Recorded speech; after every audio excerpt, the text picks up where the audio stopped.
করম পুজোয় মাতল আদিবাসী সমাজ। ধামসা মাদলের তালে আদিবাসীদের সাথে তালে তাল মিলিয়ে সপরিবারে নাচলেন প্রশাসনের আধিকারিকরা। আদিবাসীরা মূলত প্রকৃতির উপাসক। কথিত আছে আদিকালে তারা যখন জঙ্গলে বসবাস করতেন তখন তারা এই করম গাছের নিচে বসবাস করতেন। সেই থেকেই তারা সকলের সুখ শান্তির কামনায় এই করম গাছের পুজো করে আসছেন।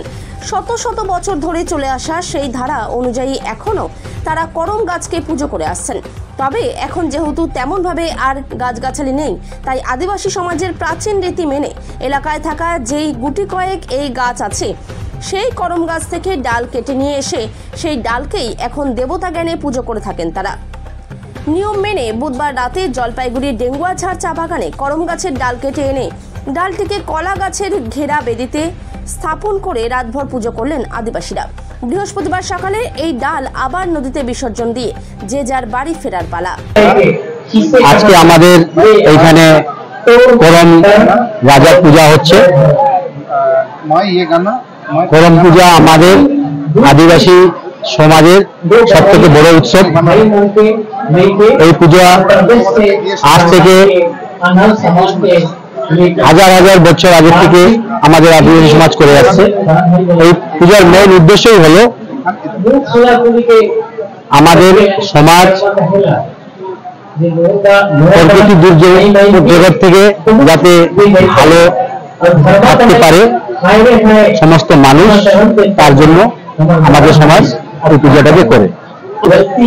আমাদের করম পূজার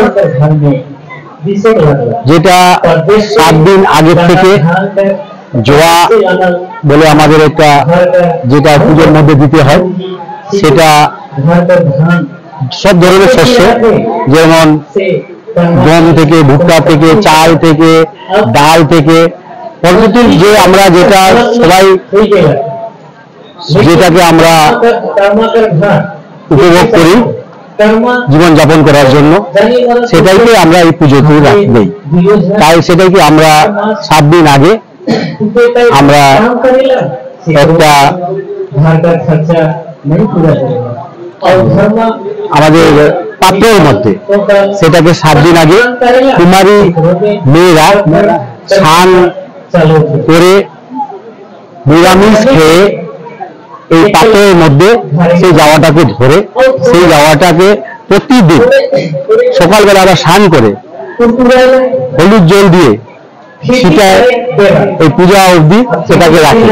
তারপরে এই করম পূজা যেরকম আজকে 3 তারিখ 2025 পূজা হচ্ছে, সেই পূজাটাকে আজকে করা হচ্ছে। আমি তো কুমারগ্রামে ছিলাম, আগে ভিডিও ছিলাম, ওখানে আদিবাসী প্রবণ এলাকা ছিল, ওখানে প্রচুর পুজো হতো, এখানেও হচ্ছে।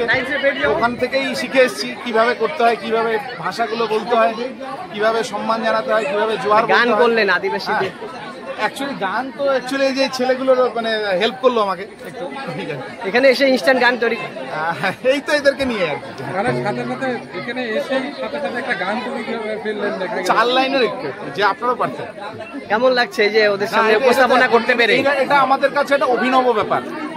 এইরকম মানে মানে আধুনিক যন্ত্রপাতি, আধুনিক সমস্ত কিছুর উপস্থিতি ছাড়া, আর সমস্ত কিছুর উপস্থিতি ছাড়া শুধুমাত্র মাটির সংস্পর্শে এত সুন্দর আনন্দ উৎসব, এটা আমাদের মন মোহিত করে দিয়েছে। করম পুজো উপলক্ষে আমি বিডিও সাহেব এবং গ্রাম পঞ্চায়েত তথা পঞ্চায়েত সমিতির সবাই আছেন, একটু আগে পর্যন্ত বিশিষ্ট সমাজসেবীরা ছিলেন, মহেশবাবু আছেন। মাননীয় মুখ্যমন্ত্রী চাইছেন যে প্রত্যেকে আমরা একে অপরের সঙ্গে বেঁধে বেঁধে থাকি।